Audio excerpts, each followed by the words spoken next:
മനുഷ്യ മനസ്സാകുന്ന വയലുകളെ വിനയം കൊണ്ട് പാകപ്പെടുത്തി സ്നേഹത്തിൻ്റെ വിത്തെറിഞ്ഞ് കരുണയുടെ 100 മേനി ഫലം പുറപ്പെടുവിക്കാൻ സ്വജീവിതം കൊണ്ട് മാതൃക കാട്ടിയ അപ്പസ്തോലന്മാരുടെ കൂട്ടുവേലക്കാരൻ ഇതാ ജനഹൃദയങ്ങളിലേക്ക് കുടിയേറിയിരിക്കുന്നു. സ്നേഹപിതാവ് എന്ന പേരിൽ അറിയപ്പെടുന്ന ഈ ഇടയശ്രേഷ്ഠൻ്റെ മേൽപ്പെട്ട ശുശ്രൂഷ എന്നും പിതൃഹൃദയത്തോടെയായിരുന്നു.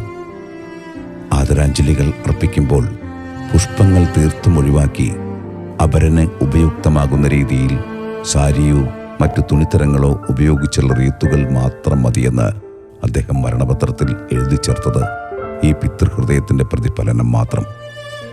സഹജീവികളെ ചേർത്ത് പിടിക്കുന്ന ആ ചിന്ത വിശ്വാസികൾ ഏറ്റെടുത്തപ്പോൾ സാരികളാണ് സ്നേഹത്തിൻ്റെയും ബഹുമാനത്തിൻ്റെയും പര്യായമായി നമുക്ക് ലഭിച്ചത്.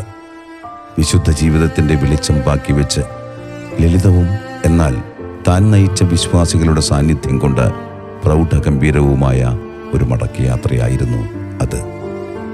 സ്വന്തം ജീവിതത്താൽ തങ്ങളുടെ ആത്മാവുകളെ തൊട്ട നല്ല ഇടയന് ആദരാഞ്ജലികൾ അർപ്പിക്കാൻ വന്നവരുടെ മൗനം പോലും നെടുവീർപ്പുകളാൽ വാചാലമായി. ഇടയജനമേ നന്ദി.